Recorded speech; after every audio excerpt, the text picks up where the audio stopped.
The wheelchair squeaked, a rusty, deliberate sound that Elena had learned to love. It announced her before she appeared, gave people time to arrange their faces into pity. Pity was safe. Pity kept you alive. She sat in the darkness of the warehouse basement, practicing. Let the legs go limp. Let the hands tremble just enough. Not too much, that looked fake. Just enough to make them look away. You're doing it again, Marcus said from the doorway.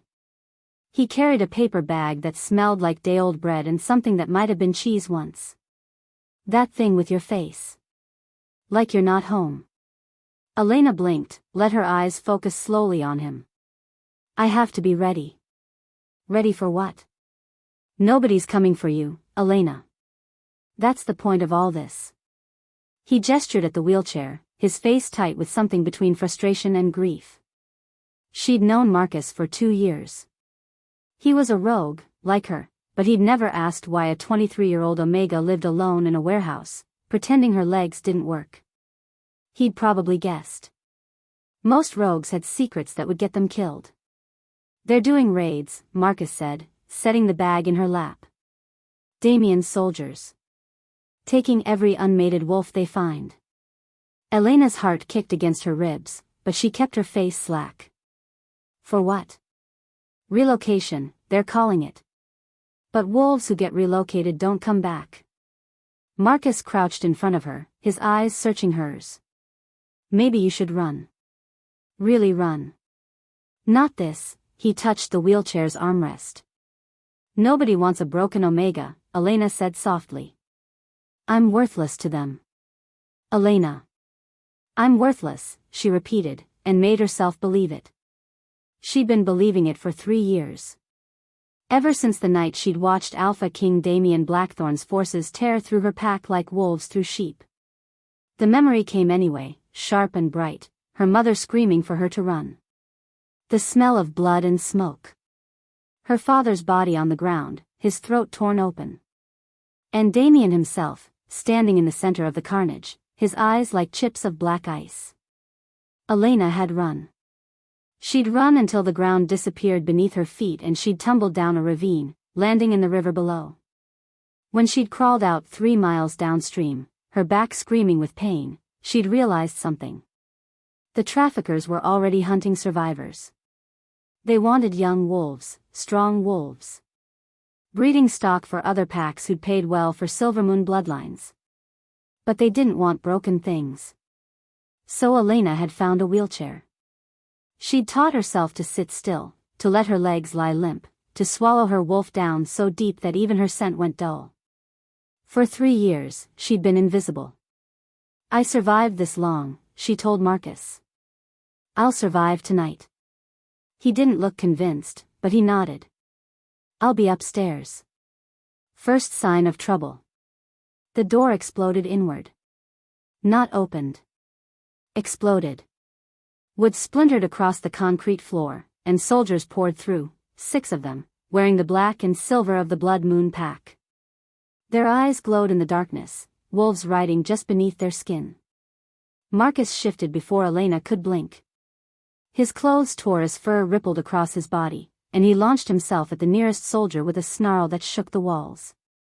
Stay down, he roared at her, and then there was only violence. Elena gripped the wheelchair's armrests, making her hands shake, making her legs stay limp even as every instinct screamed at her to run. She watched Marcus fight, watched him take down one soldier, then another. He was strong. He was fast. He wasn't fast enough. The 3rd soldier caught him from behind, teeth sinking into his shoulder. Marcus howled, twisted, tried to throw him off. But there were too many. They swarmed him like ants on a beetle, dragging him down. Marcus. Elena's scream was real, raw. He looked at her, blood streaming down his face. Run, he gasped. Then Captain Ronan stepped through the shattered doorway. Elena had never seen him in person, but she knew him from the descriptions whispered among rogues. Damien's right hand. His executioner. Tall and broad, with a scar that ran from his temple to his jaw and eyes that had seen too much death to be bothered by more. He looked at Marcus, pinned beneath his soldiers. Looked at the blood on the floor. Then he looked at Elena. "Kill him," Ronan said. "No." Elena lunged forward in her chair, and remembered half a second too late to make it clumsy. She caught herself, let her body fold wrong, let herself nearly tip from the wheelchair. She didn't see them kill Marcus. She heard it. The wet sound of tearing. The final, cut-off whimper. Then silence. Ronan walked toward her slowly. His boots crunched on broken glass. When he stood over her, Elena kept her eyes down, kept her whole body trembling. "Omega," Ronan said. It wasn't a question. Elena nodded, not trusting her voice. "Unmated?" Another nod. Ronan crouched, bringing himself to her eye level. She could smell him now, pine and metal and something darker. Power. The kind that came from standing next to an Alpha King and surviving. "Look at me," he said. Elena lifted her eyes. Kept them dull. Kept everything locked down tight. Ronan studied her face. Then, slowly, he leaned closer. She felt his breath on her neck as he inhaled, scenting her. His eyes narrowed.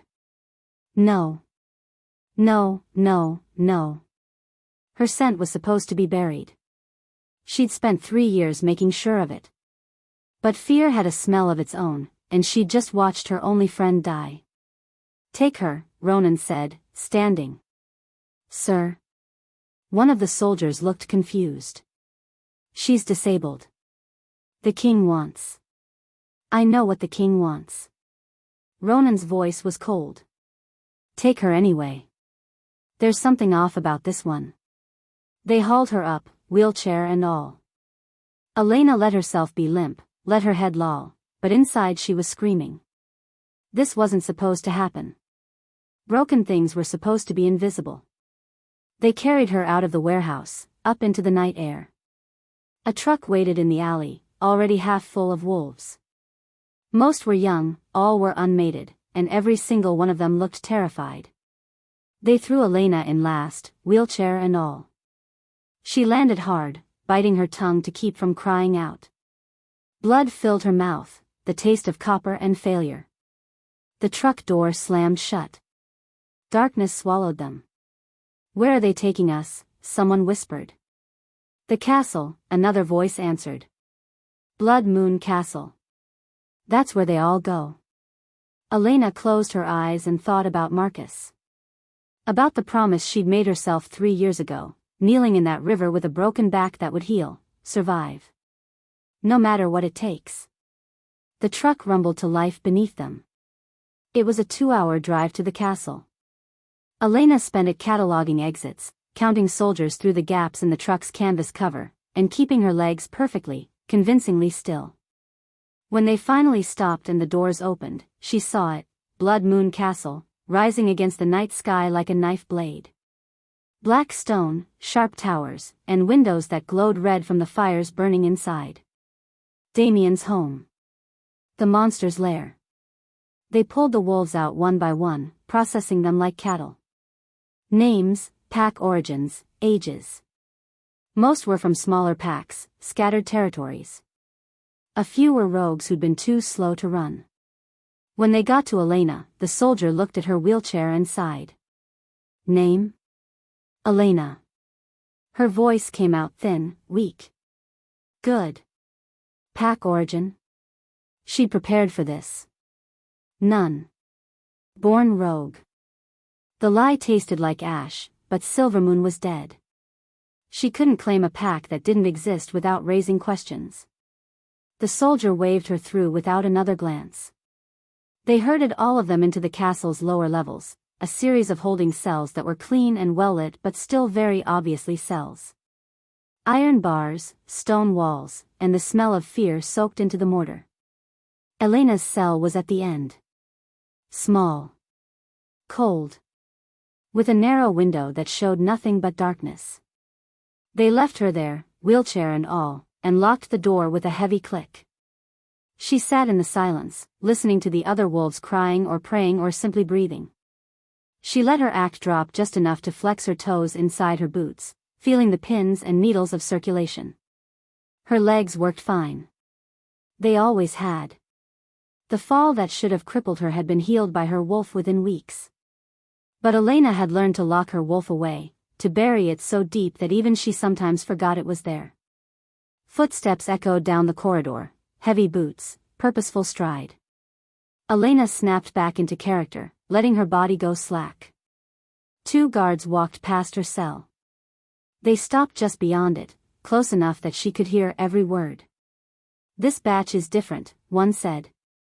"Usually the king has us process unmated wolves for the breeding program or the work details. But this time he specifically requested disabled omegas," the other interrupted. "Every single one we could find.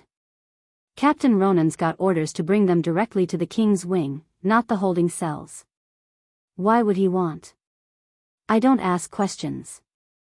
Not about what the Alpha King collects." Elena's blood went cold. The guards moved on, their voices fading. But those words echoed in the silence of her cell, louder than any scream. "The Alpha King specifically requested we bring any disabled omegas directly to him. He's collecting them for something." Elena stared at the darkness beyond her window and realized with absolute, terrible clarity, her disguise hadn't saved her. It had marked her. If you are enjoying this video, do well to hit the like button and subscribe to this channel. Chapter 2. They came for Elena at dawn. Not roughly, like she'd expected. Not with chains or threats. The guards simply unlocked her cell, and a woman in a gray dress said, "The Alpha King will see you now." Elena's stomach dropped, but she kept her face blank. Let her hands tremble on the wheelchair's armrests. Let her head bow like she was too weak to hold it up. They wheeled her through the castle, and despite everything, Elena couldn't help but notice the beauty of it. Blood Moon Castle wasn't the dark fortress she'd imagined. Morning light poured through tall windows, catching on tapestries that must have cost fortunes. The stone floors were polished to a gleam, and servants moved through the halls with quiet efficiency. It looked like a place where people lived. Not where monsters ruled. The throne room doors were 20 feet tall, carved with wolves in mid-hunt. They swung open silently, and Elena's wheelchair rolled across a floor of black marble veined with silver. Then she saw him. Alpha King Damien Blackthorn sat on a throne of dark wood and steel, and he was nothing like the monster from her nightmares.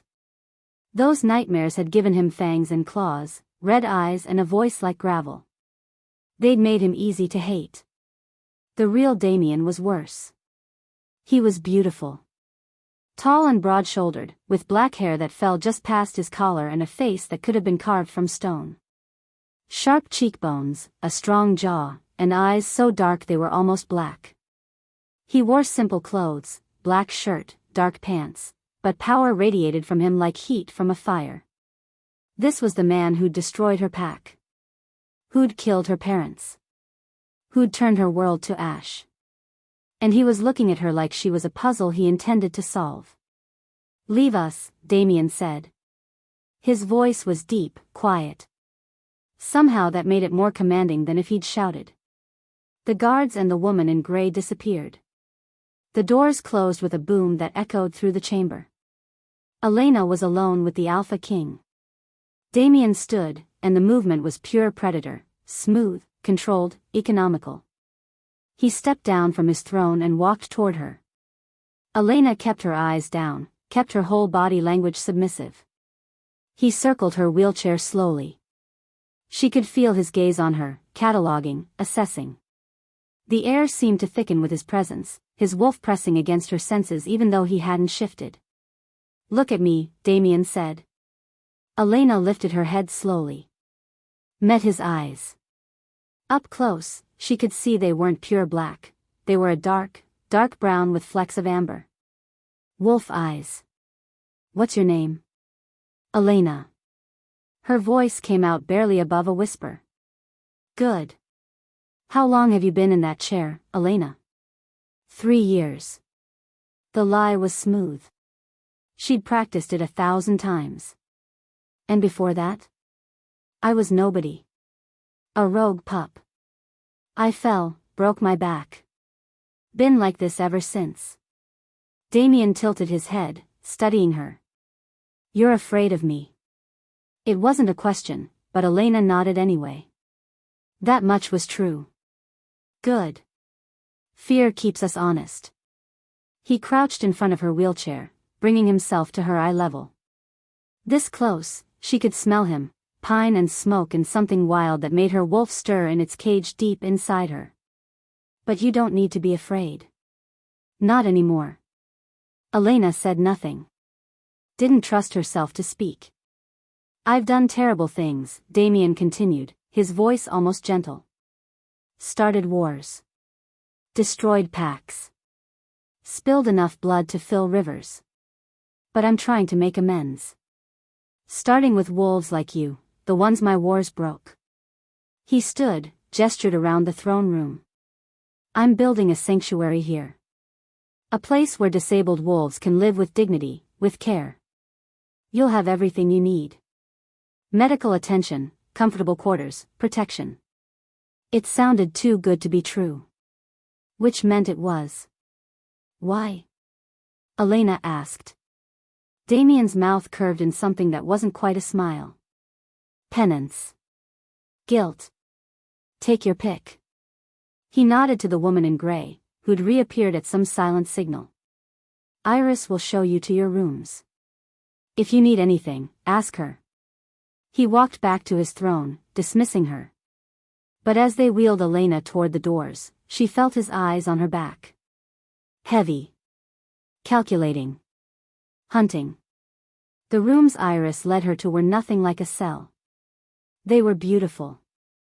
A bedroom with a four-poster bed draped in soft blue fabric. A sitting room with windows that overlooked gardens. A bathroom with a tub big enough to swim in. Everything was designed for someone in a wheelchair, wide doorways, low shelves, a bed that could be adjusted with the touch of a button. The king had these prepared specially, Iris said. She was maybe 30, with auburn hair pulled back in a neat bun and eyes that gave nothing away. A physician will visit this afternoon to assess your needs. Elena wheeled herself to the window, looking out at roses and fountains. This is too much. The king is generous with those he takes under his protection. Something in the way Iris said protection made Elena's skin prickle. She turned to study the other woman. How long have you been here? 6 months. And you're, what? A servant? I'm your attendant. I'll help you with whatever you need, dressing, bathing, getting around the castle. Iris's expression was professionally neutral. There are 12 other wolves in the sanctuary program. You'll meet them at dinner tonight. After Iris left, Elena sat in her wheelchair and stared at the luxury surrounding her. Every instinct screamed that this was a trap. Damien didn't do this out of guilt. Monsters didn't suddenly grow consciences. So what did he really want? Dinner was held in a smaller dining room, intimate and warm. The other wolves were already there when Iris wheeled Elena in, a mix of ages and injuries. A young man with burned scars covering half his face. An older woman missing an arm. A teenage girl who wouldn't meet anyone's eyes. They all had one thing in common, they looked broken. Elena took her place at the table, accepted a plate of food that smelled better than anything she'd eaten in 3 years, and listened. The others talked carefully, glancing at the servants who came and went. They spoke about the king's generosity, about how lucky they were, about their medical treatments. But underneath the careful words, Elena heard something else. Fear. How long have you all been here? Elena asked quietly.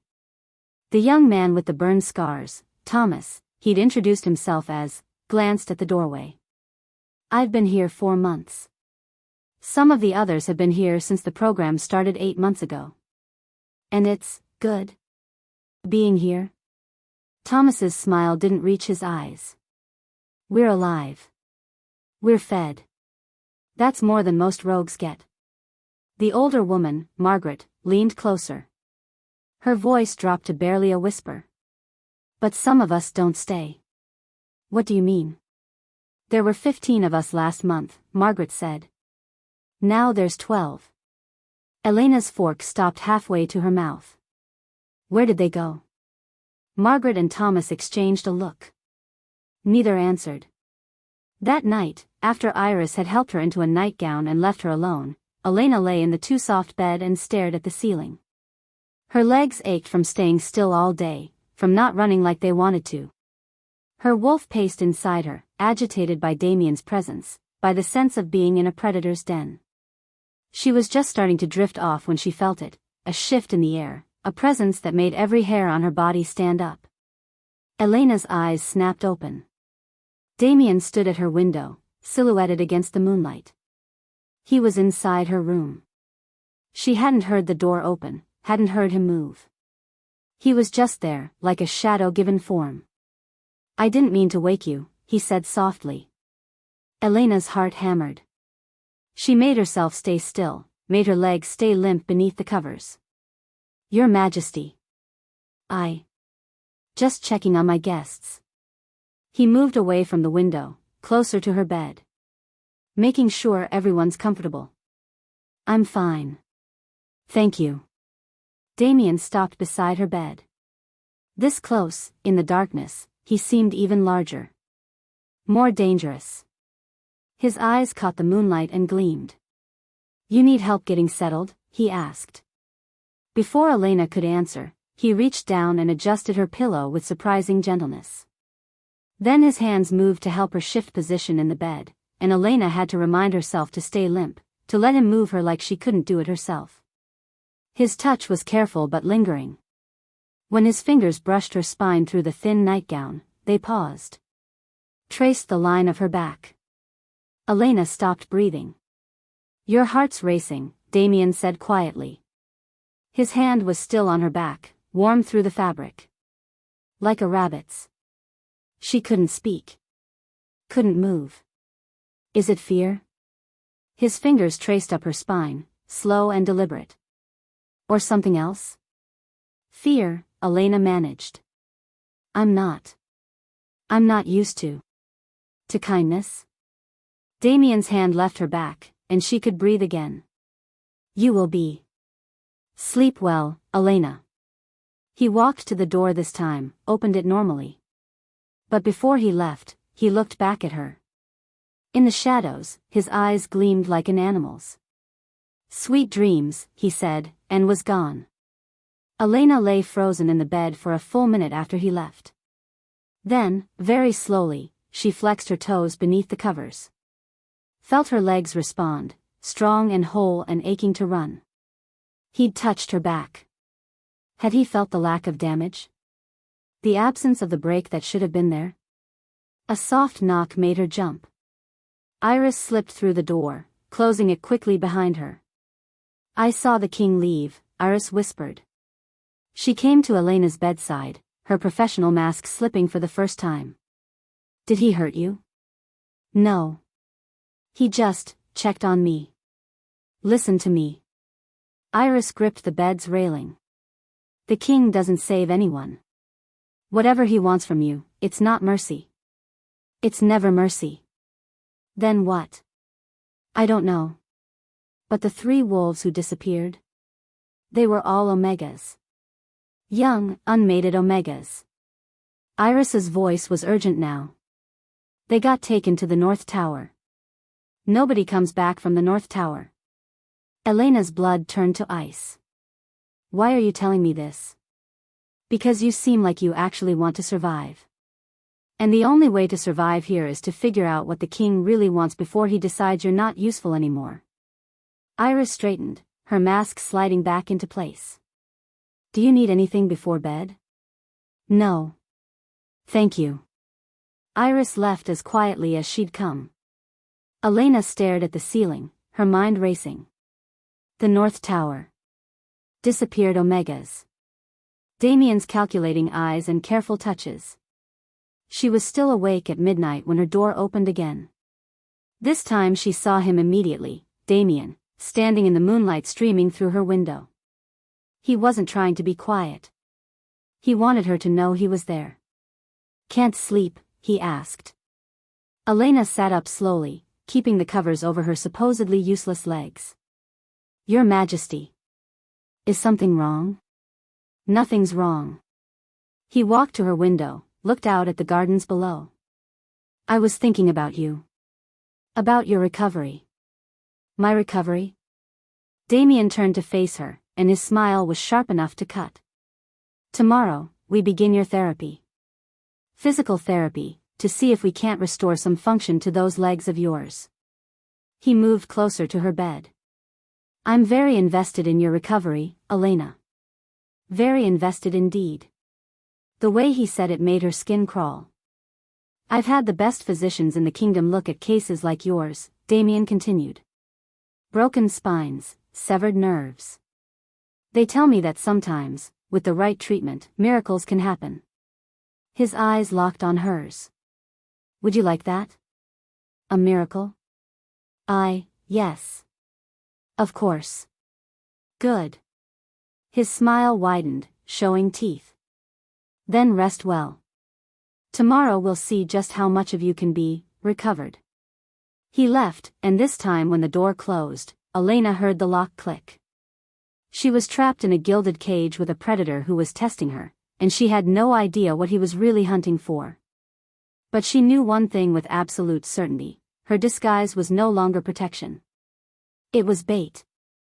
If you are enjoying this video, do well to hit the like button and subscribe to this channel.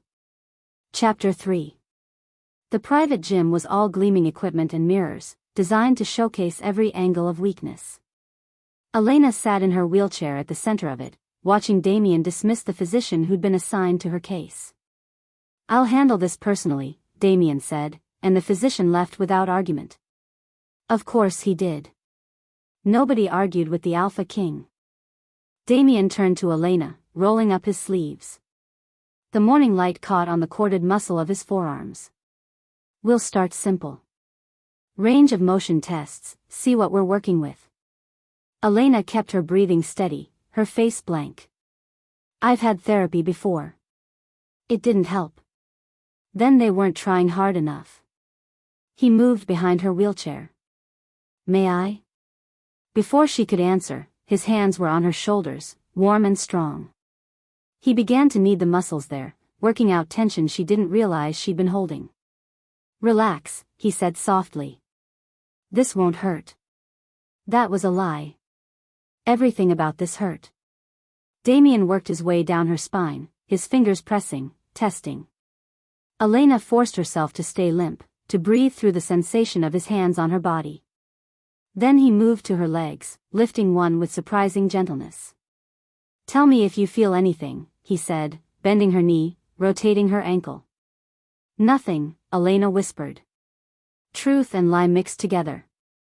She felt everything: his touch, the strength in his hands, the way her traitorous wolf stirred at his nearness. But her legs? She pretended they were dead weight. Damien set her foot down. Moved to a table beside him and picked up a small rubber ball.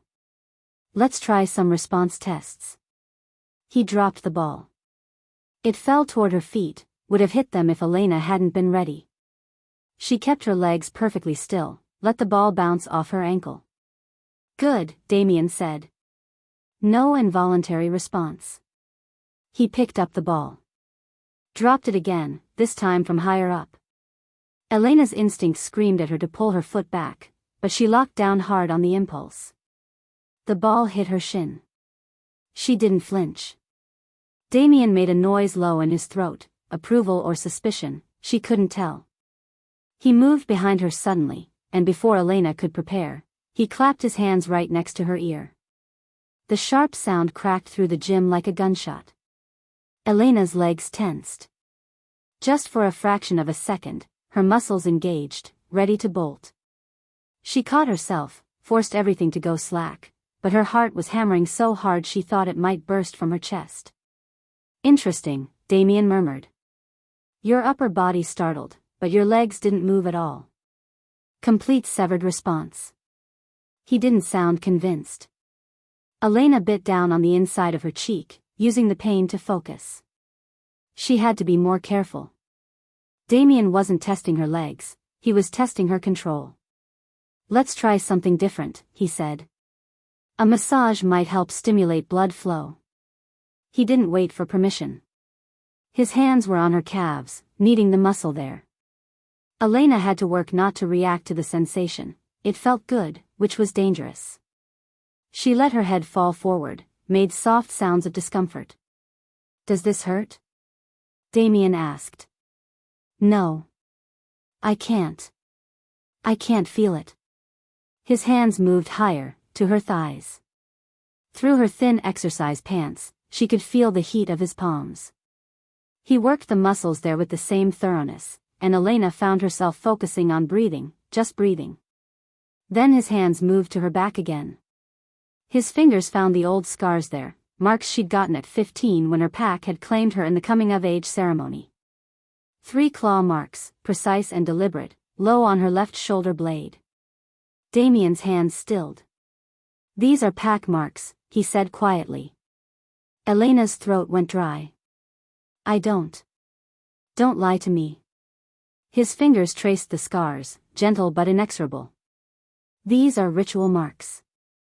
Given during a claiming ceremony. He paused, and when he spoke again, his voice was thoughtful. Silvermoon Pack used 3 claws for their youth ceremonies. I remember that. The world narrowed to a single point of rage so pure it nearly blinded her. Elena's wolf surged forward, demanding blood, demanding vengeance. She wanted to spin around, wanted to shift and tear out his throat. Instead, she bit down on her lip. Hard. Tasted copper as blood filled her mouth. I don't know what you're talking about, she said through the pain. I was born a rogue. Damien's hands left her back. He came around to face her, and his expression was unreadable. You're bleeding. Elena touched her lip, saw blood on her fingers. Sorry. When I'm nervous. You hurt yourself? Damien tilted her chin up with one finger, studying her face. That's a dangerous habit.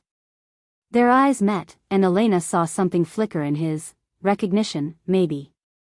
Or calculation. Silvermoon Pack, he said softly. I remember your pack. They fought bravely. Died quickly.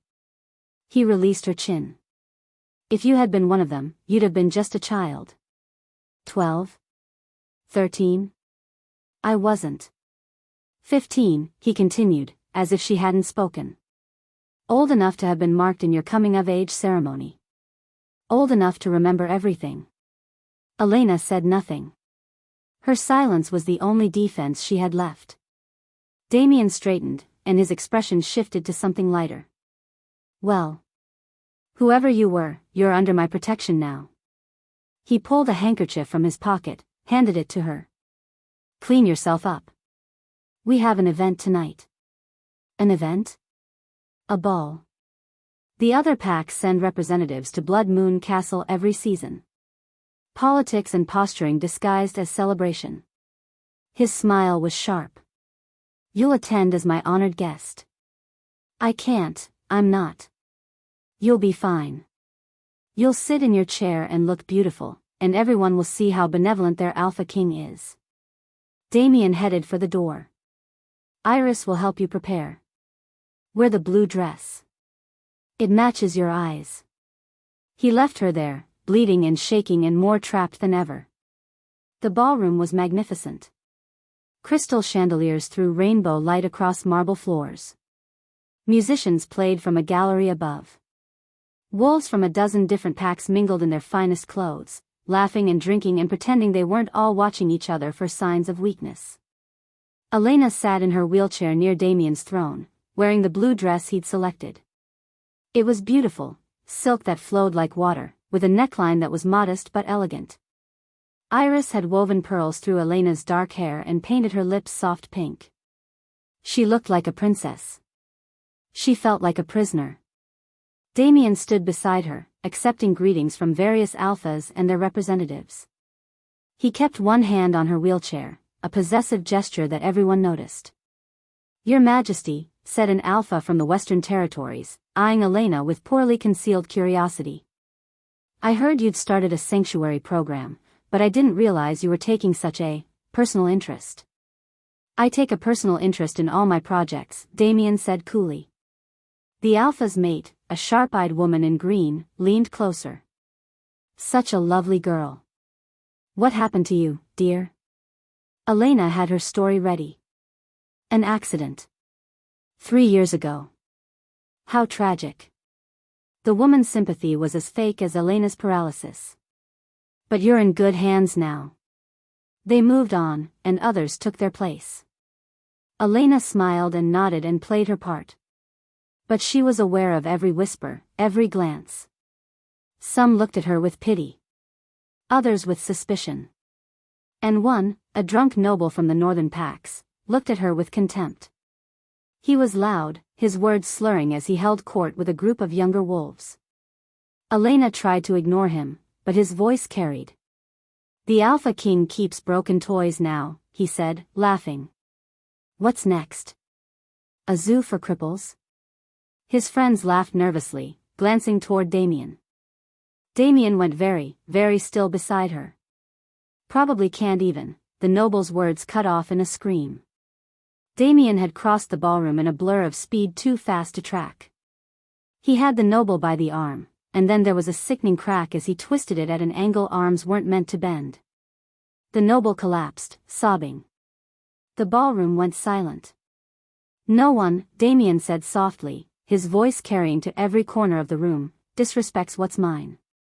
He released the noble, who crumpled to the floor clutching his broken arm. Then Damien turned and walked back to Elena, his expression perfectly calm. Are you all right? He asked her quietly. Elena nodded, not trusting her voice. She should have been frightened. Instead, some dark part of her was satisfied. The music started again. Conversations resumed, carefully avoiding the noble being helped from the room. But the message was clear, Elena was under the Alpha King's protection. Whether she wanted to be or not. An hour later, Elena smelled smoke. It was faint at first, just a hint on the air.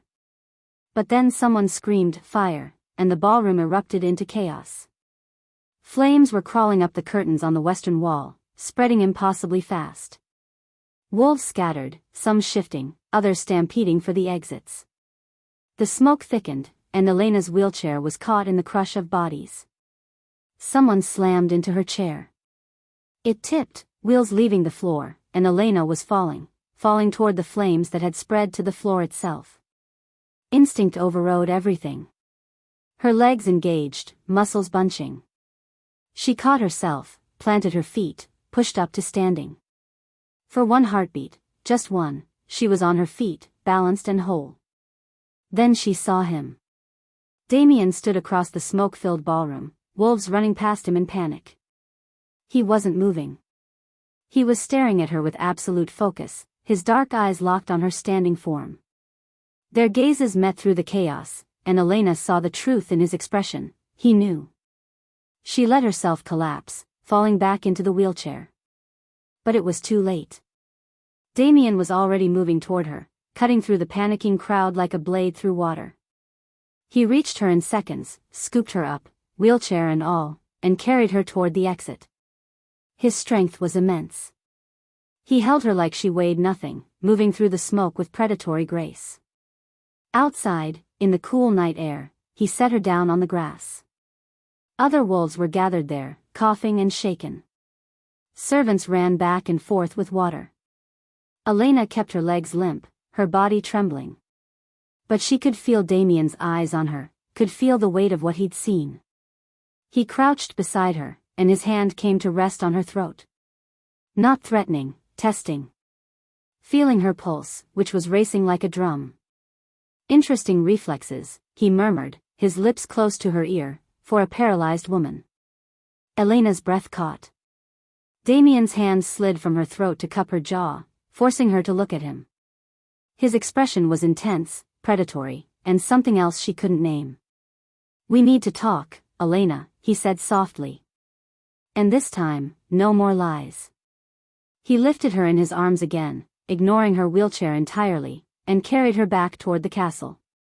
Elena's 3-year game was over. And she had no idea what came next. If you are enjoying this video, do well to hit the like button and subscribe to this channel. Chapter 4. Damien's private study was all dark wood and leather, with a fire burning in a massive stone hearth. The door closed behind them with a decisive click, and Elena heard the lock turn. He set her down in a chair, a regular chair, not her wheelchair. Then he stepped back and looked at her with those dark, assessing eyes. "Stand up," he said quietly. Elena stayed seated, her legs limp. "I can't." "Don't." His voice was soft, but it carried the weight of absolute authority. "We're past that now. Stand up, or I'll make you." For a long moment, Elena considered holding the lie. But what was the point? He'd seen her.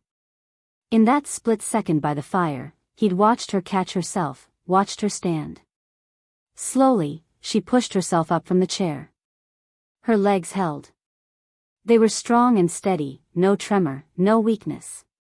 She stood before the Alpha King and met his eyes, and something in his expression shifted, satisfaction mixed with something darker. "There she is," Damien murmured.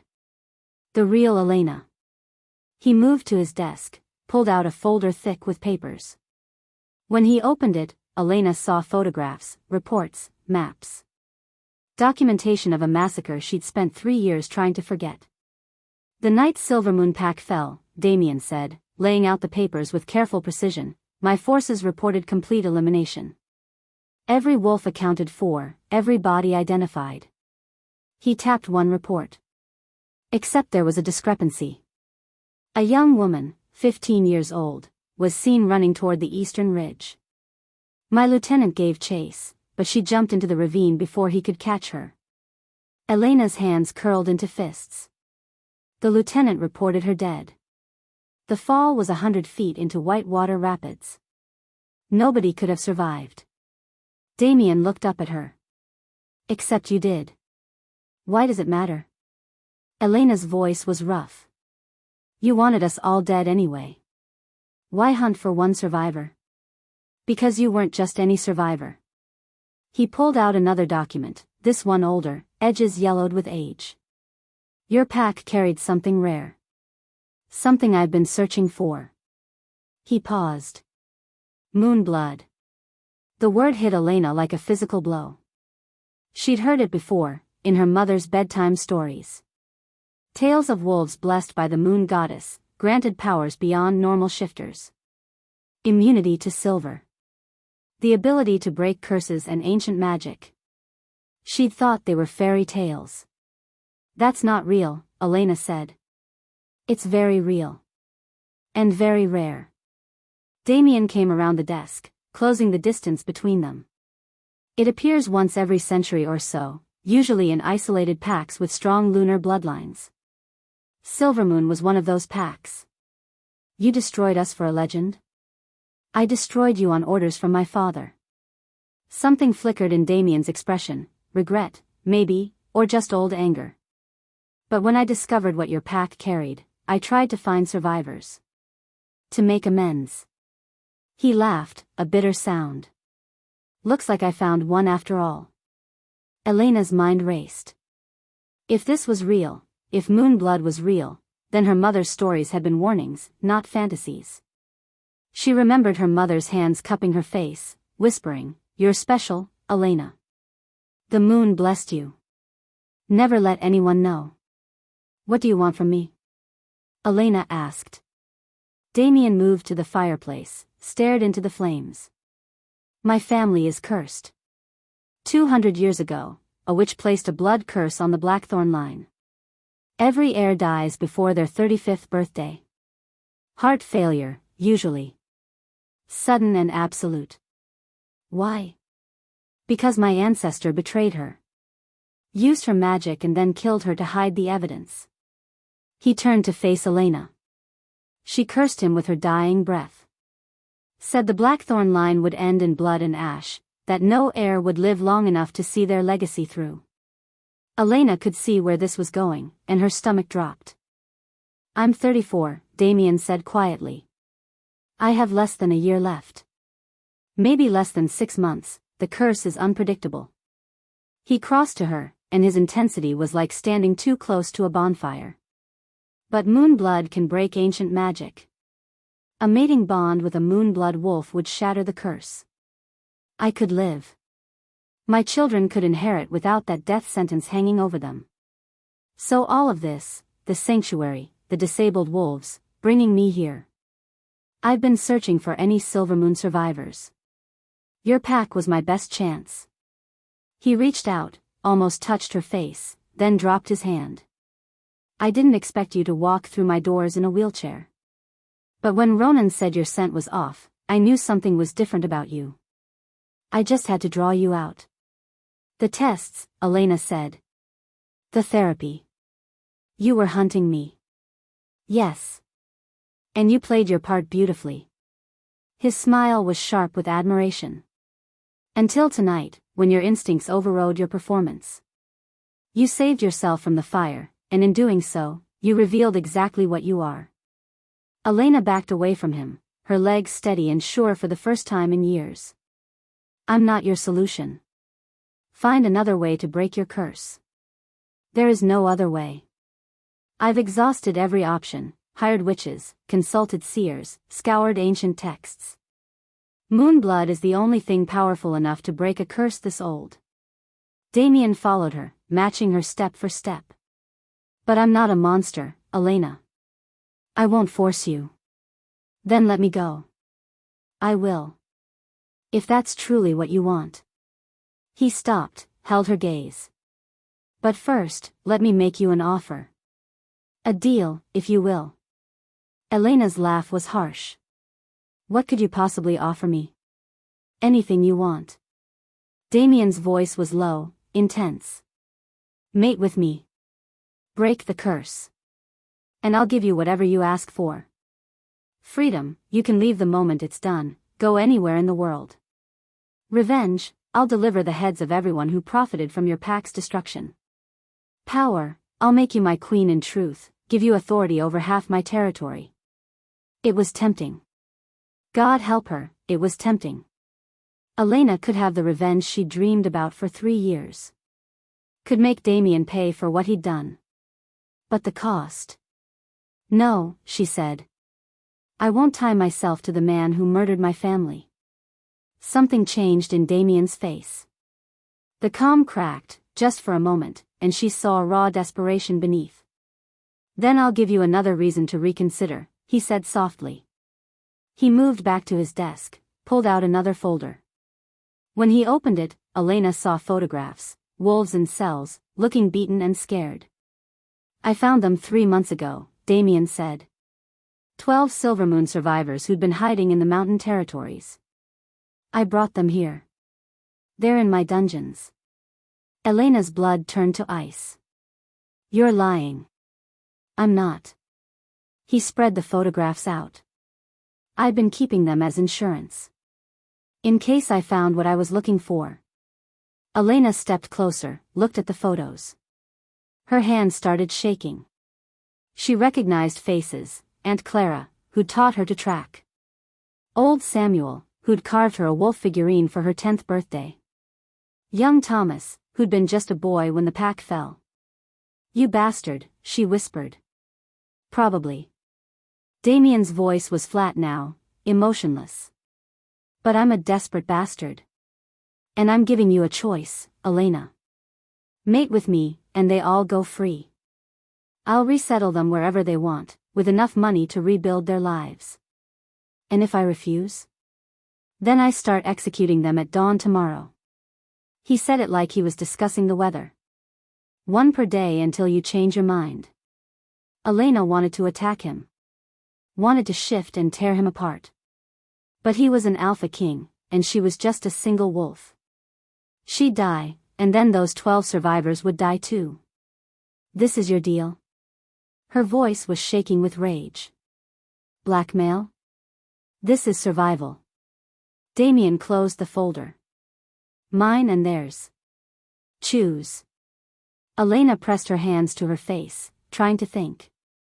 There had to be another way. There had to be. One more thing, Damien said. He pulled something from his pocket. A locket, silver and delicate, hanging from a thin chain. Elena's heart stopped. She knew that locket. Had watched her mother wear it every day of her childhood. Where did you get that? Her voice was barely a whisper. From one of my prisoners. An older woman. She wouldn't give her name, but she fought like hell when we took this from her. Damien held it up, let it spin slowly in the firelight. She's been asking for her daughter. A girl named Elena. The world tilted. My mother died, Elena said. I saw her body. You saw what you thought was her body in the chaos of battle. But she survived. Barely. Damien opened the locket, showed her the picture inside, a young couple holding a baby. Elena's parents. Her as an infant. She's alive, Damien continued, his voice softer now. She's in the dungeons. And if you refuse me, Elena, she's first on the list. Elena couldn't breathe. Her mother was alive. For 3 years, she'd carried the weight of believing everyone she loved was dead. But her mother had survived. Had been captured. Had been locked in Damien's dungeons while Elena played her wheelchair games. Let me see her, Elena demanded. After you decide. Let me see her. The words came out as a snarl, her wolf surging forward. Damien's eyes flashed amber, his own wolf rising to meet hers. For a moment, they stood on the edge of violence, two predators ready to tear each other apart. Then Damien lowered his head slightly. Tomorrow. You can see her tomorrow. After you give me your answer. You want my answer? Elena stepped close to him, so close she could feel the heat radiating from his body. Here's my answer, I hate you. I will always hate you. You destroyed everything I loved. I know. But those people in your dungeons? They're all I have left. Tears burned in her eyes, but she refused to let them fall. So yes. I'll mate with you. I'll break your curse. And then I'm taking my mother and the others, and I'm leaving. You'll never see me again. She expected triumph in his expression. Instead, she saw something closer to relief mixed with regret. Then we have a deal, Damien said quietly. He held out his hand. Elena looked at it, the hand that had destroyed her world, that now offered salvation for what remained of it. She took his hand. His fingers closed around hers, warm and strong. The mating ritual requires 3 days in the ancient ruins where my ancestor was cursed, Damien said. We leave tomorrow at dawn. And Elena? She met his dark eyes. I'm sorry, he said. For what it's worth, I'm sorry for all of it. Elena pulled her hand away. Sorry doesn't bring back the dead. She turned and walked to the door. He unlocked it without a word, and she stepped out into the hallway. Only when she was back in her room, door closed and locked, did Elena let herself break. She sank to the floor and cried for the first time in 3 years, for her father, for Marcus, for the girl she'd been before the world taught her that survival meant pretending to be broken. And she cried because tomorrow, she would bind herself to the man who'd shattered her world, and she had no idea if she'd survive what came next. If you are enjoying this video, do well to hit the like button and subscribe to this channel. Chapter 5.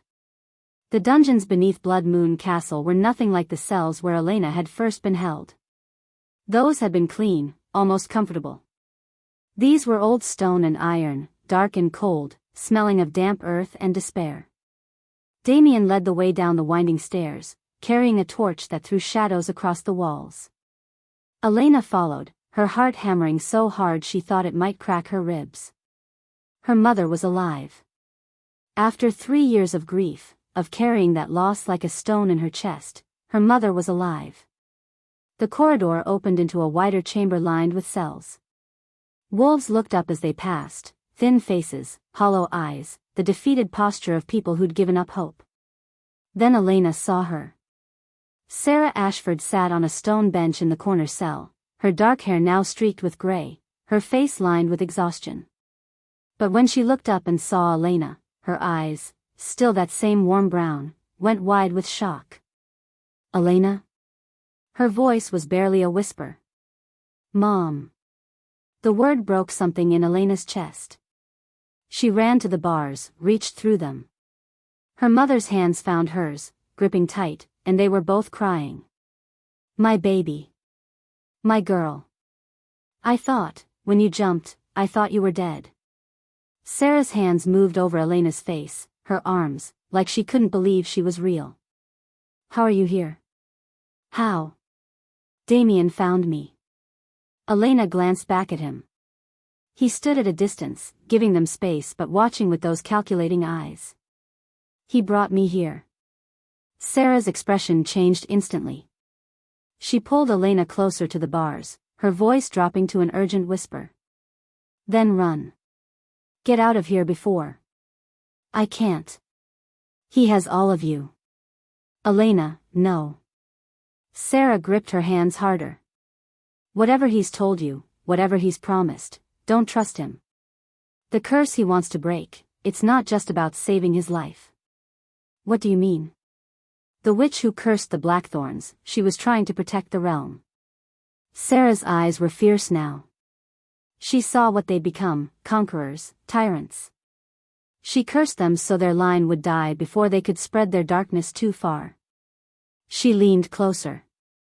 But if Damien breaks the curse with Moonblood, it won't just save him. It'll create something worse. Elena's blood went cold. What? A hybrid heir. Born from Moonblood and cursed Blackthorn bloodlines. That child would be unstoppable, immune to silver, resistant to magic, with the strength of an Alpha King amplified 100-fold. Sarah's voice shook.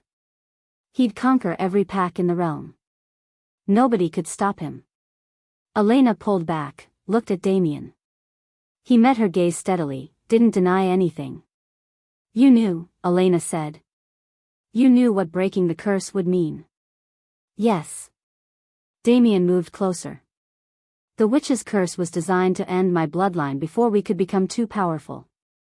Breaking it means my heirs will be stronger than any alpha before them. And you want that? I want to live.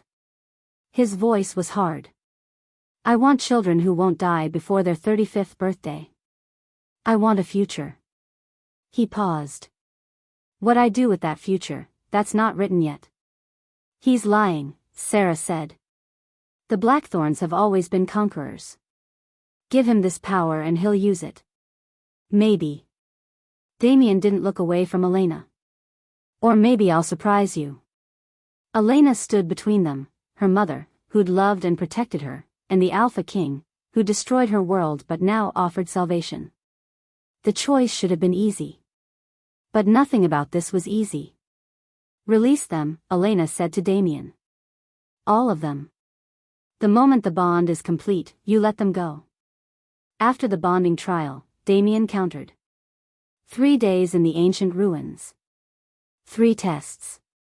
Complete them all, and everyone goes free. No.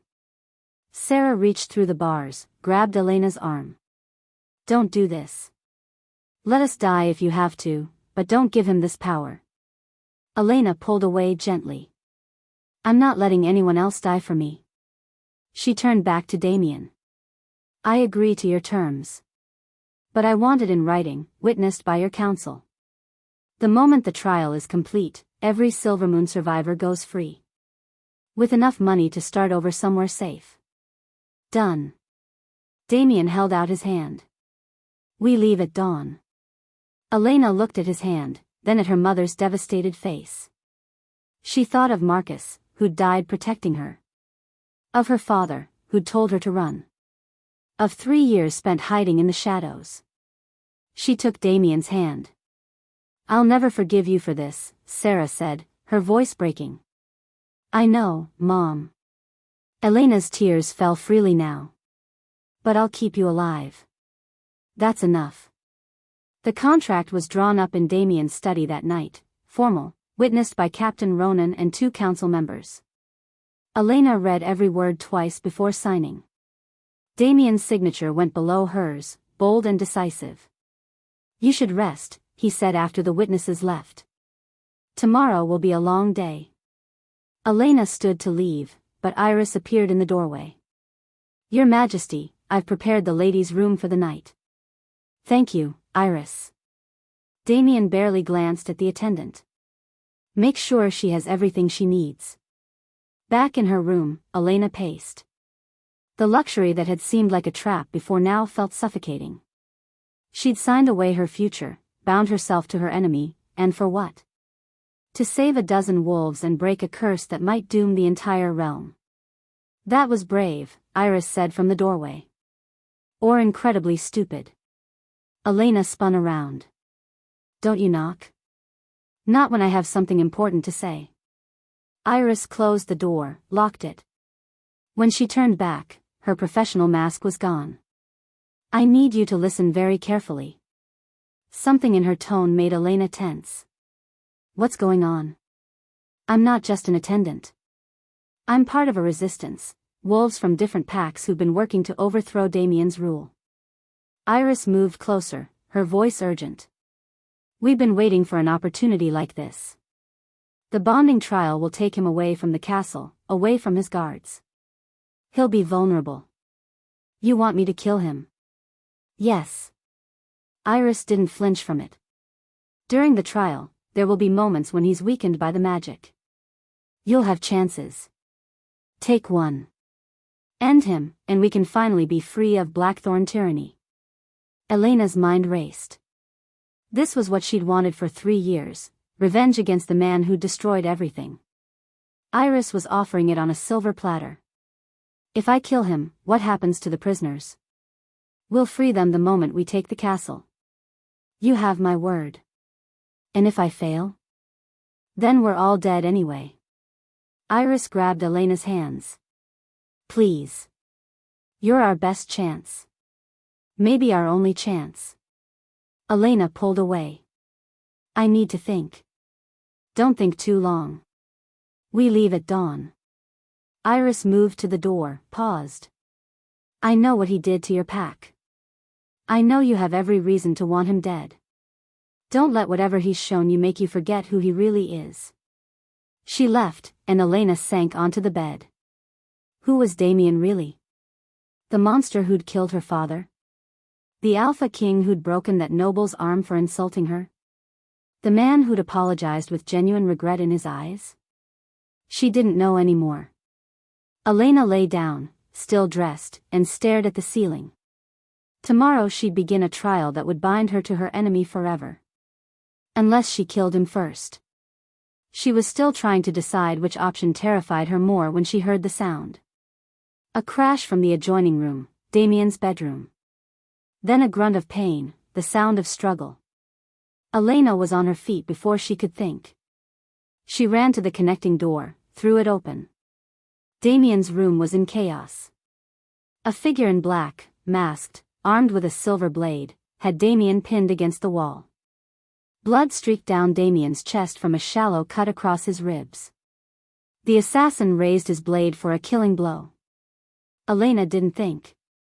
She shifted mid-leap, her wolf bursting free for the first time in 3 years.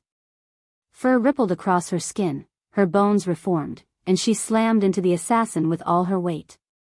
They went down hard. The assassin rolled, trying to bring his blade around, but Elena was faster. Her combat training, the lessons her father had drilled into her before she was old enough to understand why, took over. She caught the assassin's wrist, twisted, heard bones snap. The blade clattered away. Damien was there in an instant, pulling the assassin up, ripping off his mask. A young wolf Elena didn't recognize stared back at them with defiant eyes. Who sent you? Damien demanded. The assassin spat blood. You'll die anyway, tyrant. If not tonight, then soon. Damien's hand moved to the assassin's throat, and Elena saw murder in his eyes. Don't, she said. Damien looked at her, surprised. He tried to kill me. I know. But killing him makes you what they say you are. Elena shifted back to human form, suddenly aware she was naked and didn't care. Lock him up. Question him. But don't be the monster. For a long moment, Damien stared at her. Then he called for guards, had the assassin dragged away. When they were alone, he turned to her. Blood still seeped from the cut on his ribs, and his eyes were wide with shock. "You saved me," he said. Yes. Elena didn't understand it herself. "You ran to me. You fought for me."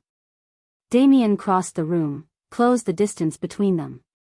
His hand came up to cup her face, his touch gentle despite the violence that had just happened. "Why?" Elena's wolf stirred inside her, really stirred, for the first time since she'd locked it away. It reached for Damien's wolf, recognition flaring between them like lightning. The mate bond. It was awakening, pulling them together against her will. "I don't know," Elena whispered, and she was terrified because it was true. She should have let him die. Should have helped the assassin. But instead, she'd saved him. Damien pulled her closer, his forehead touching hers. She could feel his breath on her lips, could feel his heart racing as fast as her own. "Tomorrow we begin the trial," he said softly. "And after tonight, I'm starting to think we might actually survive it." Elena closed her eyes, feeling the bond pulse between them, unwanted, undeniable, and growing stronger by the second. She'd made a bargain to save her people. But she was starting to realize the price might be more than her freedom. It might be her heart. If you are enjoying this video, do well to hit the like button and subscribe to this channel. Chapter 6. The cursed ruins rose from the dead forest like broken teeth against the dawn sky. Elena sat in the passenger seat of Damien's vehicle, watching the landscape change as they drove deeper into the wilderness. The trees had started dying miles back, first losing their leaves, then their bark, until finally they were just skeletal remains clawing at the gray sky. "It's been like this for 200 years, Damien said, following her gaze. "Nothing grows within 5 miles of the ruins. The witch's dying curse poisoned the land itself." Elena shivered despite the warmth of the vehicle. She could feel the magic even from here, a wrongness in the air that made her wolf pace nervously. They'd left before dawn, just the two of them. No guards, no attendants. The bonding trial required privacy, Damien had explained. Whatever happened in the ruins, they'd face it alone. "Tell me about the trials," Elena said. Damien's hands tightened on the steering wheel. "There are 3. Each tests a different aspect of the mate bond. Trust, sacrifice, and truth. Complete all 3, and the curse breaks. And if we fail? Then I die, probably within hours. The curse accelerates once the trial begins. It's designed to kill anyone who attempts it unless they complete it. So you're betting your life on me?" "Yes." He glanced at her. "I know you have every reason to let me die. But I'm hoping you'll choose differently." Elena said nothing. She still didn't know what she'd choose when it came down to it. Last night, she'd saved him from an assassin. But that had been instinct. This would be a conscious decision. They reached the ruins as the sun broke over the horizon. Damien parked, and they walked the last 100 yards on foot.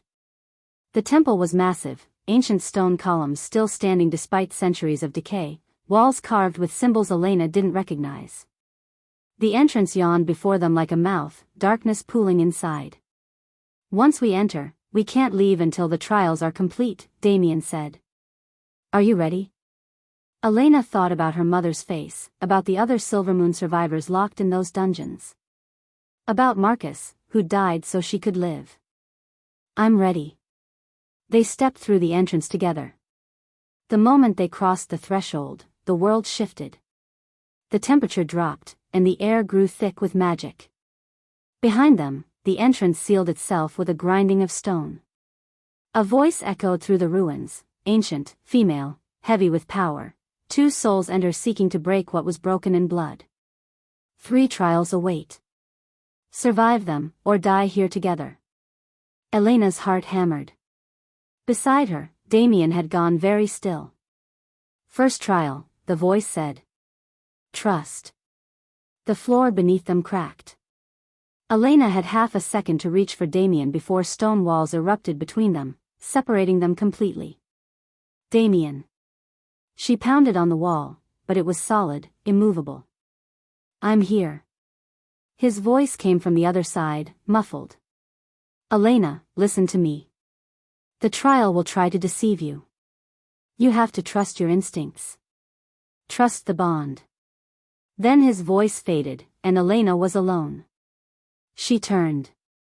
The space around her had transformed into a maze of mirrors, hundreds of them, reflecting her image back at infinite angles. Every direction looked the same. Find your mate, the ancient voice commanded. Follow what calls to you. Elena took a steadying breath. She closed her eyes, reached for the bond she'd felt stirring last night. It was there, a thread of connection, faint but real, pulling her in a direction. She followed it. The maze twisted and turned. Sometimes she'd catch glimpses of Damien in the mirrors, or at least, she thought it was him. But when she'd run toward the reflection, it would vanish. Then she heard his voice. Elena. I'm trapped, I need help. She spun toward the sound, started running. But something felt wrong.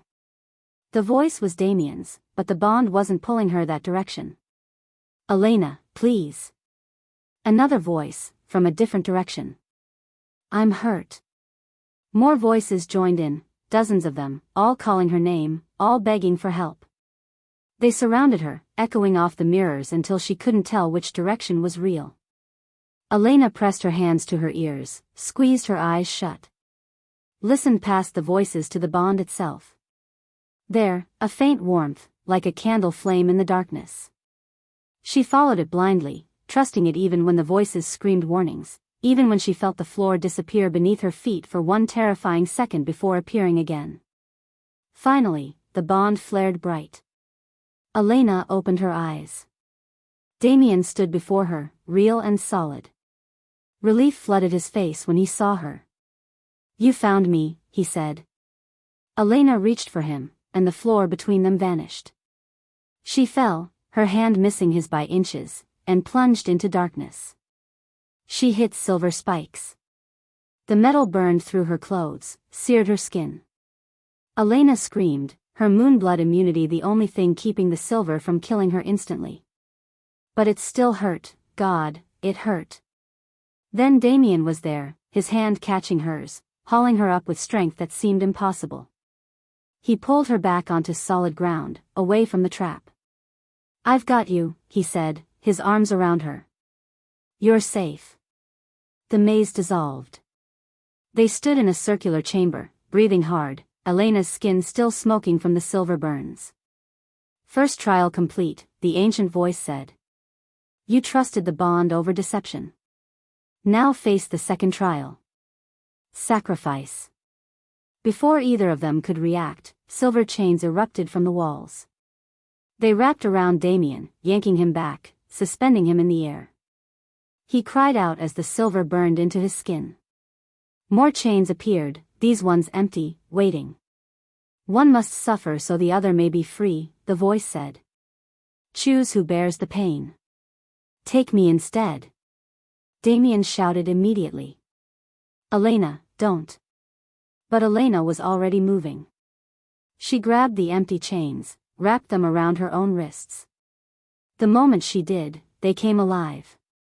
They tightened, burning, and the pain was unlike anything she'd ever felt. Her Moonblood immunity meant she wouldn't die, but it didn't stop the agony.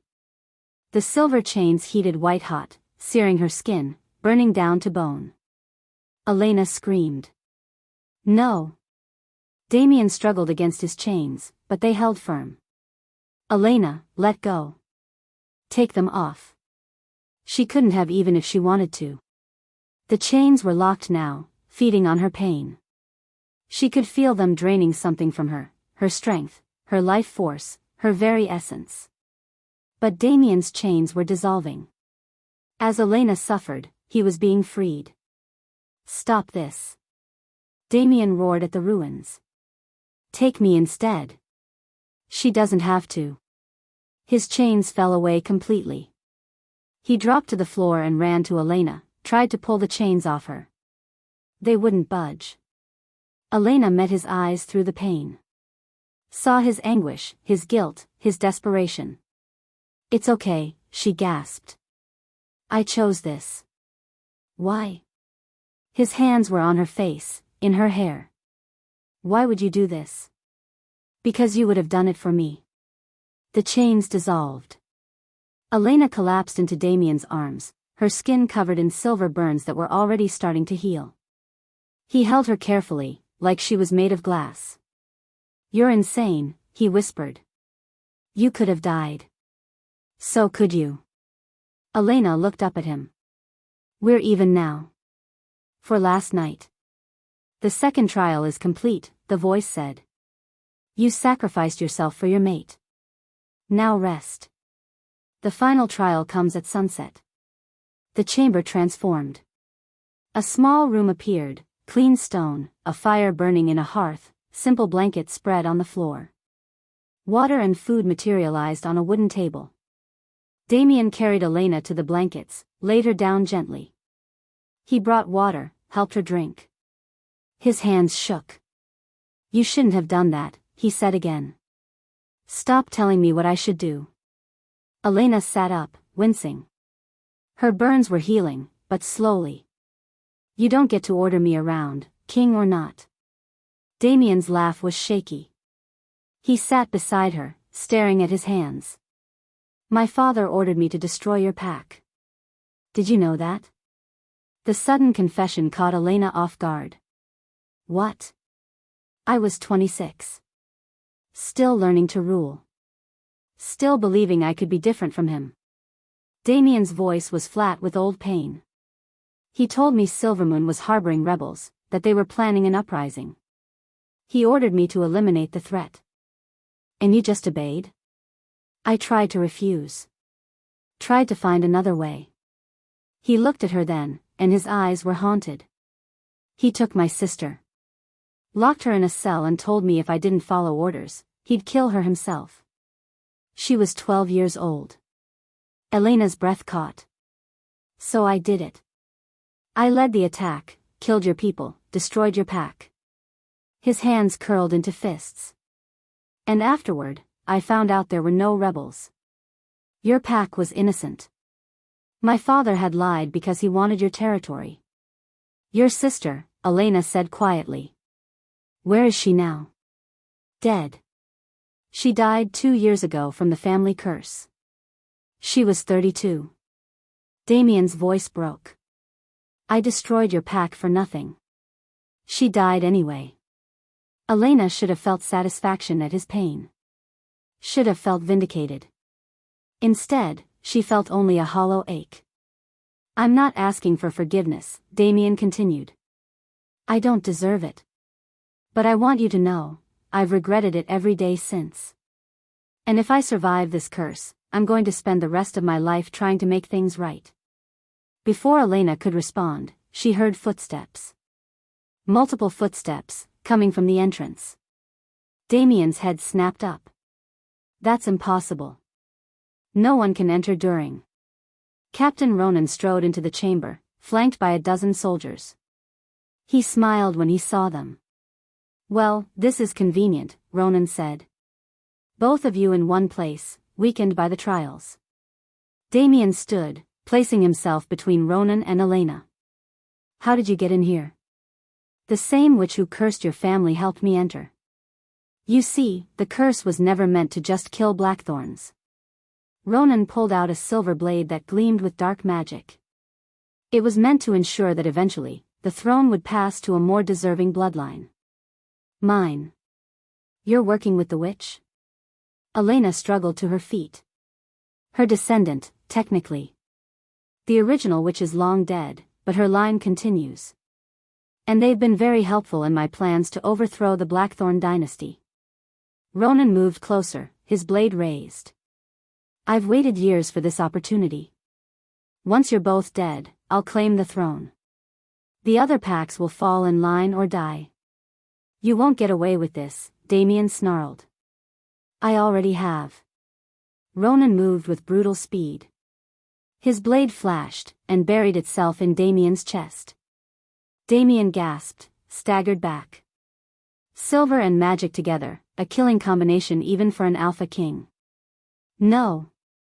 Elena caught him as he fell. Third trial activated, the ancient voice boomed.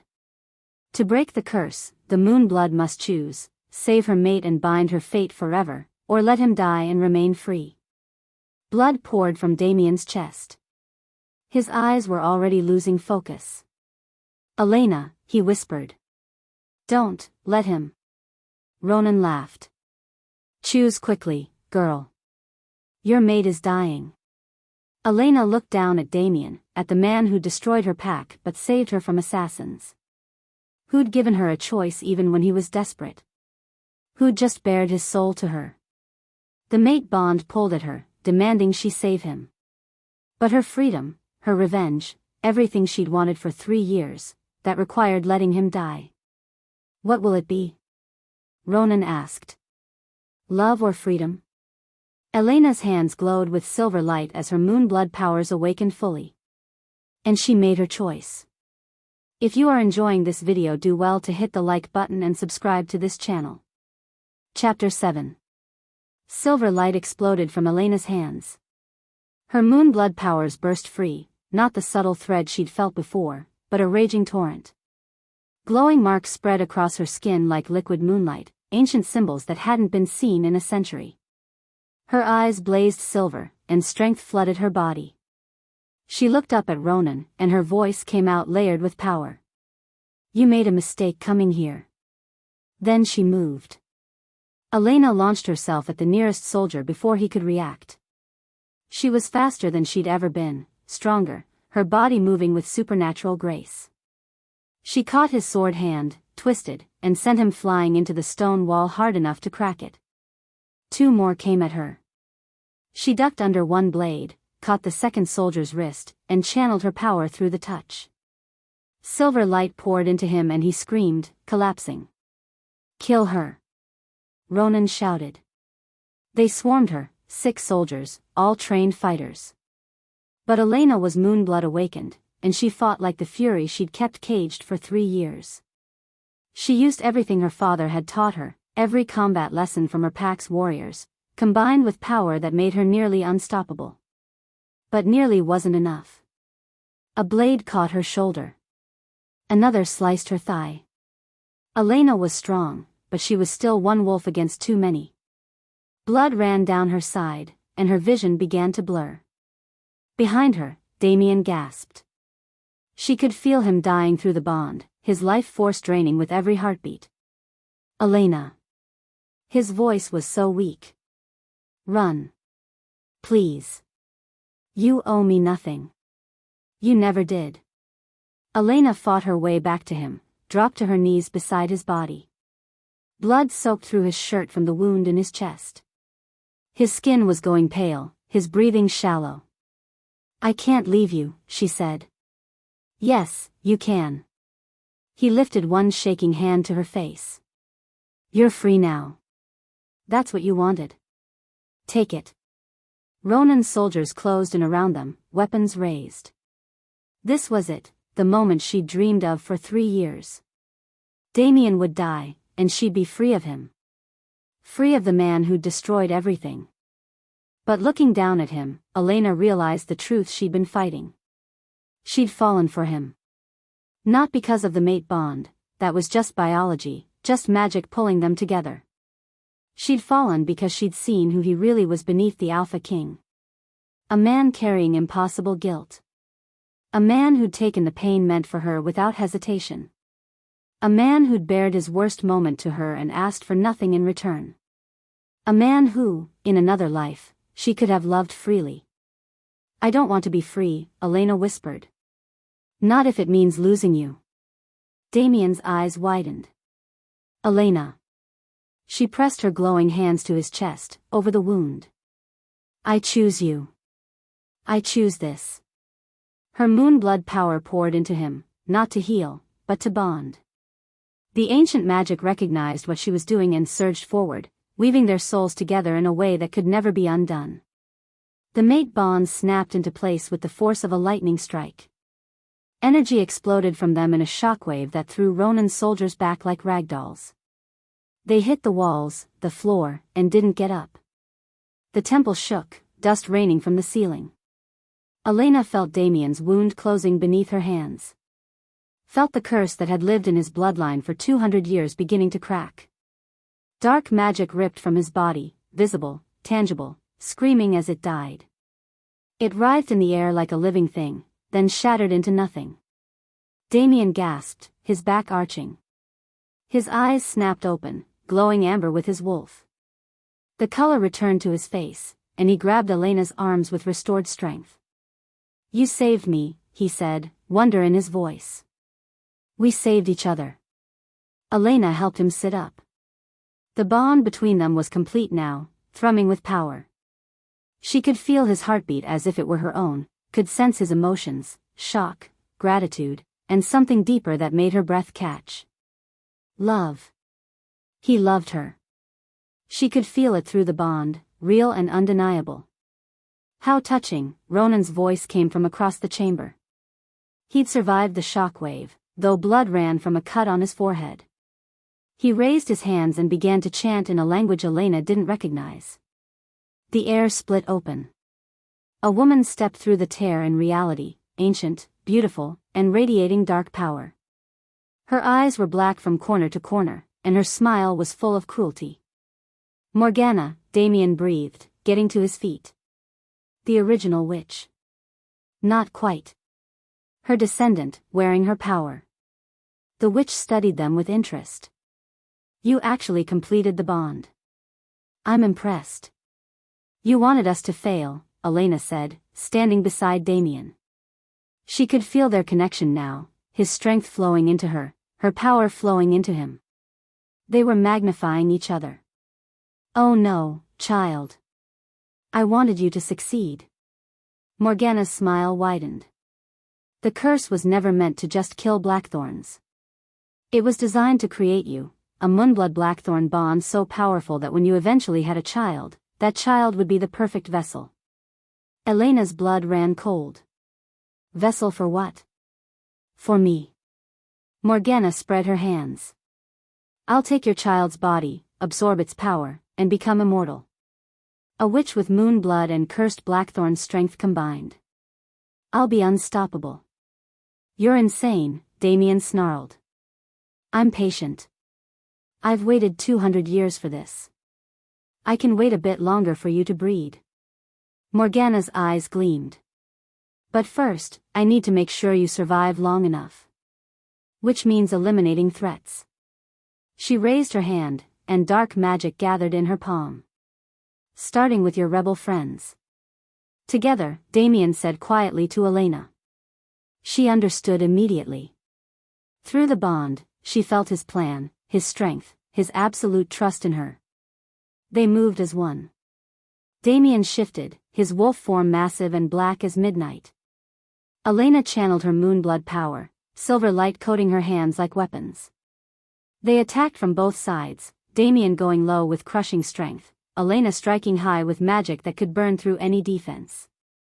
Morgana screamed, throwing up shields. But she hadn't expected their coordination. The bond let them fight as one being. They knew each other's moves before they made them, covered each other's weaknesses, amplified each other's strengths. Damien's claws raked through a shield.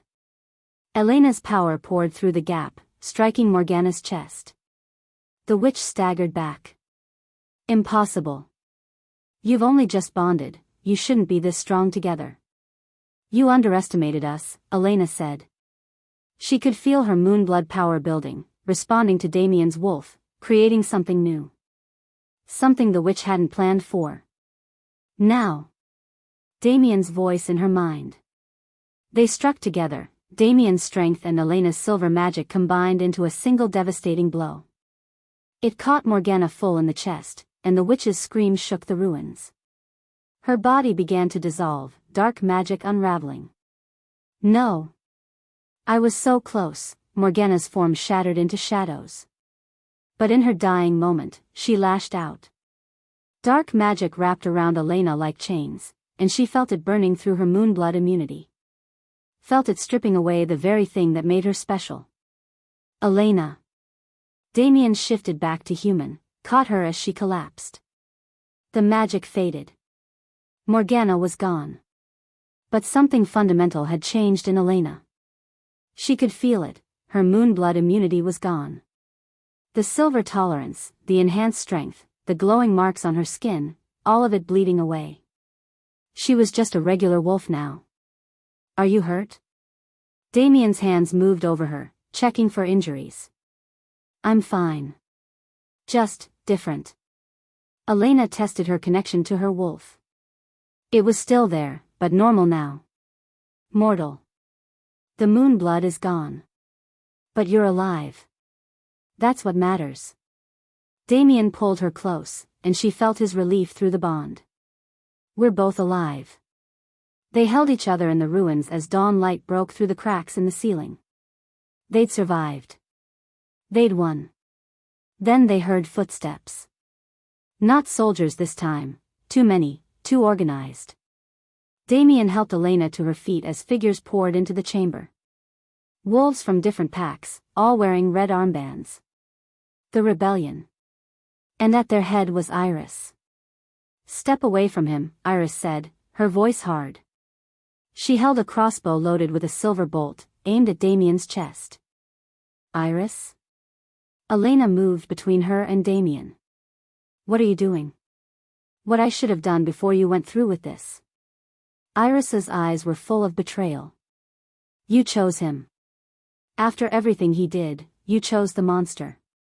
He's not. He destroyed your pack. He's killed hundreds, maybe thousands in his wars.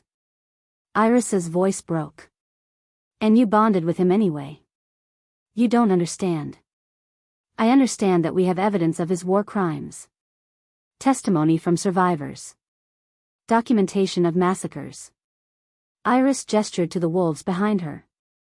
We're taking him into custody. He'll stand trial for what he's done. Damien's hand found Elena's. Through the bond, she felt his resignation. He'd known this was coming. It's all right, he said softly. I'll go. I'll face trial. I owe that much. Elena looked at him, then at Iris and the rebellion. Her pack's justice or her mate, the choice she'd never wanted to make. Before she could speak, one of the rebels ran in, breathing hard. Captain Iris. Urgent message from the border. He handed over a paper. Iris read it, and her face went pale. What is it? Elena demanded. Iris looked up, her expression grim. The southern packs. They've mobilized their forces. They know the curse is broken, and they're invading. She lowered the crossbow slightly. They're coming for the throne. Damien's jaw tightened. How many? 3 full packs. Maybe 5,000 warriors. The messenger looked terrified. They'll reach Blood Moon Castle by nightfall. Silence fell in the ruined temple. Elena felt the weight of it through the bond, Damien's fear, not for himself, but for his people. For the wolves who'd die in the invasion. For the kingdom he'd tried to protect despite everything. Stand trial or save your kingdom, Iris said quietly. What will it be, Alpha King? Elena looked at her mate, saw the impossible choice written on his face. And she realized their trials weren't over. They were just beginning. If you are enjoying this video, do well to hit the like button and subscribe to this channel. Chapter 8. Elena stood in the Great Hall of Blood Moon Castle, looking at 2 groups that should have been enemies. On one side, Damien's war council, seasoned generals and advisors who'd served the Blackthorn line for decades. Hard men and women who knew only strength and conquest. On the other, Iris and the rebellion, wolves from a dozen different packs who'd lost everything to Blackthorn wars. They carried weapons and wore their rage like armor. Between them, Elena and Damien, bonded mates standing at the center of a room that crackled with tension. This is insane, one of Damien's generals muttered. We can't fight alongside rebels while our king faces trial. And we can't trust the man who slaughtered our packs, Iris countered. Enough. Elena's voice cut through the arguments. She wasn't loud, but something in her tone, the authority she'd earned through pain and choice, made everyone fall silent. She looked at Damien's counsel first. Your king destroyed my pack. Killed my father. Orphaned me when I was 15 years old. She let that sink in. I have more reason to hate him than anyone in this room. But I've also seen what he can become. What he's trying to become. Then she turned to Iris and the rebels. You want justice. You deserve it. But 5,000 southern wolves are coming to burn this kingdom to the ground, and they won't care about justice or trials. They'll kill everyone, the guilty and the innocent alike. So what are you proposing? Iris asked. Elena took a breath. I'll be queen. Not as Damien's silent partner, but as a true co-ruler. She looked at Damien, saw him nod. They discussed this through the bond on the journey back. Damien will stand trial after the war. He'll make reparations to every pack he's wronged. He'll relinquish absolute power and establish a council with representatives from all territories. And if he refuses, one of the rebels demanded. He won't, Elena said firmly. Because I won't let him. Damien stepped forward. I give you my word. After we defend this kingdom, I'll submit to whatever judgment you deem fair. But right now, we need to stand together or we all fall. The room erupted in arguments again. But slowly, painfully slowly, Elena saw heads nodding. Saw old enemies looking at each other with grudging respect. We fight together, Iris finally said. But the moment this war ends, Damien Blackthorn faces justice. Agreed, Damien said. Elena felt his emotions through the bond, relief mixed with dread. He knew what was coming. But he was willing to face it. That was when the scout burst in. Your Majesty. The southern forces have been spotted. They're moving faster than expected. He paused, his face pale. And they're led by someone claiming to be from Silvermoon Pack. He's calling for Damien's head specifically. Elena's blood went cold. Who? He gave his name as Peter Ashford. The room spun. Peter Ashford. Her father's brother. Her uncle, who she'd thought died in the massacre. He's alive, Elena whispered. Damien's hand found hers, steadying her. We'll face him together. The battlefield was a stretch of open ground between Blood Moon territory and the southern borders. Elena stood at the front line, Damien beside her, with their combined forces spread out behind them, rebels and loyalists fighting side by side for the first time in years. Across the field, 5,000 wolves waited.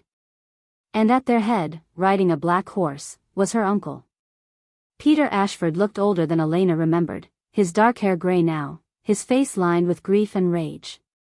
But his eyes were the same warm brown as her father's had been. Those eyes found her across the battlefield, and she saw his shock. Elena? His voice carried in the sudden stillness. Is that really you? It's me, Uncle Peter. Elena walked forward, alone. Behind her, she felt Damien tense through the bond, but he didn't follow. This was hers to handle. Peter dismounted, met her halfway. Up close, she could see tears streaming down his face. I thought you were dead. We all thought. He reached for her, then stopped when he saw the mate mark on her neck. His expression hardened. No. Tell me you didn't. I bonded with him. With the monster who killed your father? Who destroyed our pack? Peter's voice broke. How could you? Because he's not just a monster. Because I've seen. I don't care what you've seen. Peter's grief turned to rage. I've spent 3 years gathering allies, building an army, all to avenge our pack. To make Damien Blackthorn pay for what he did. And you've bonded with him? Uncle Peter, please. There's more to this than. No. He drew his sword. I challenged him to single combat before we even marched. Winner takes the throne, loser dies. That challenge stands. Damien walked forward then, stopping beside Elena. I accept your challenge, Peter Ashford.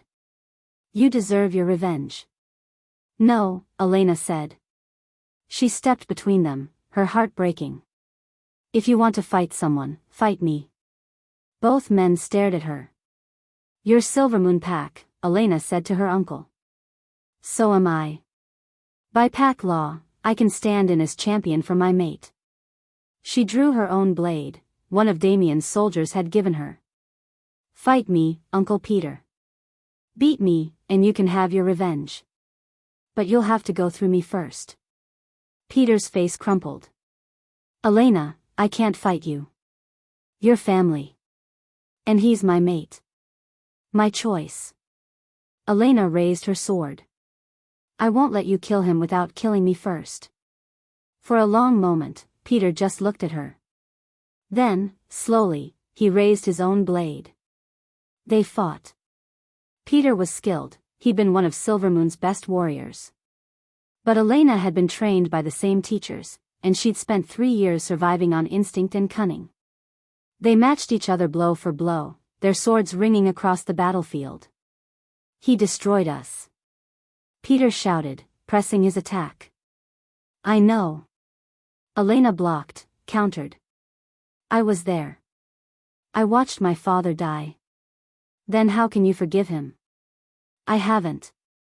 Elena caught his blade, twisted, forced him back.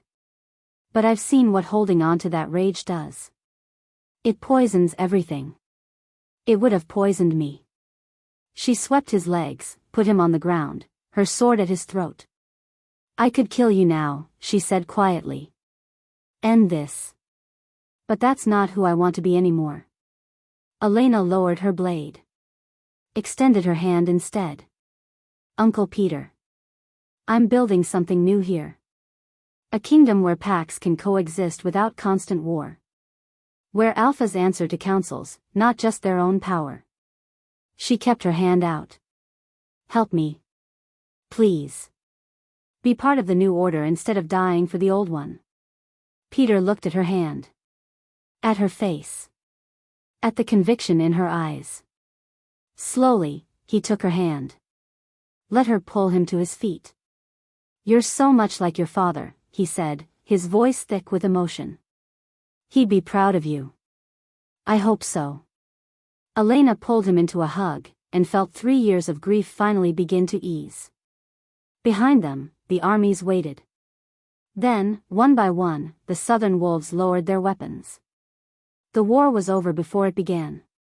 The trial took place a week later in the Great Hall, with representatives from every pack in attendance. Damien stood before them, not on his throne, but on the floor like a common wolf. He answered every question, admitted to every crime, and offered no excuses. I destroyed Silvermoon Pack on my father's orders, he said. But I led the attack. Their blood is on my hands. What do you have to say in your defense? The tribunal asked. Nothing. I don't deserve defense. Damien looked at the assembled wolves. I deserve punishment. And I'll accept whatever you decide. The tribunal deliberated for hours. Elena wasn't allowed in the room. Conflict of interest, they said. So she paced outside, feeling Damien's steady calm through the bond. Finally, they called her in. We've reached a verdict, Iris announced.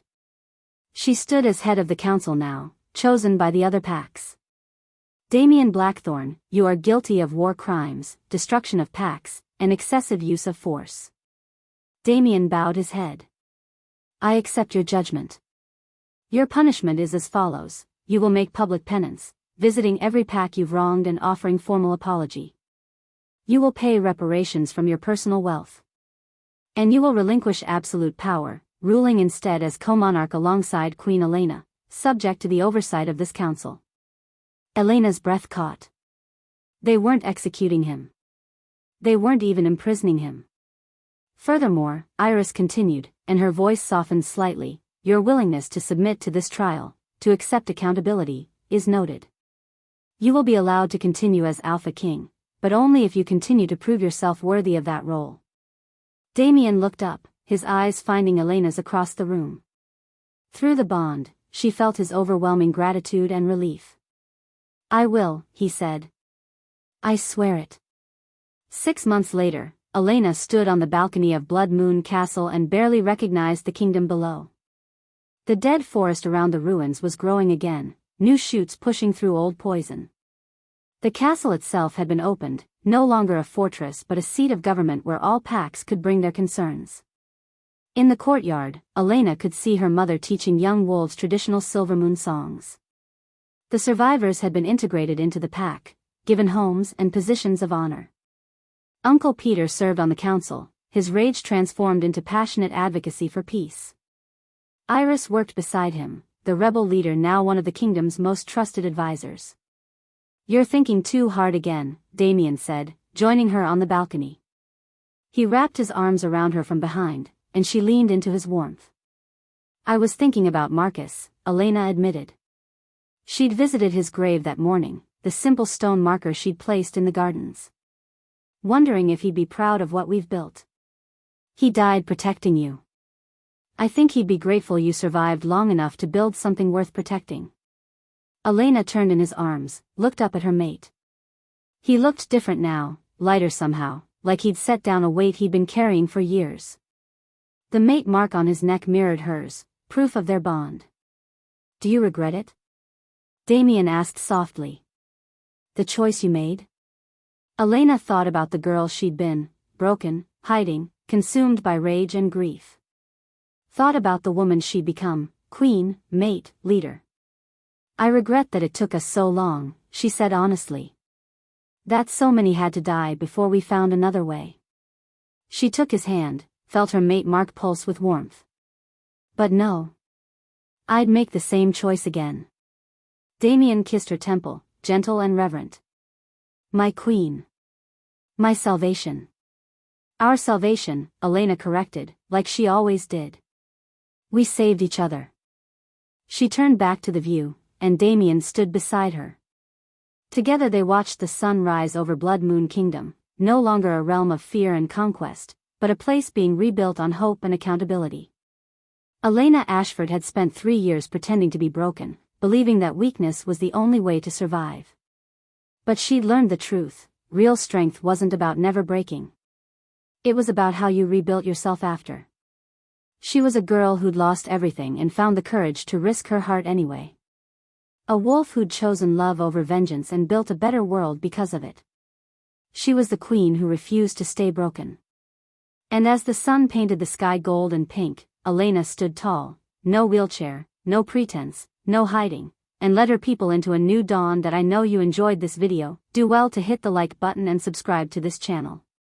If you want to see more videos like this, do well to drop your thoughts in the comments section below and share this video to family and friends.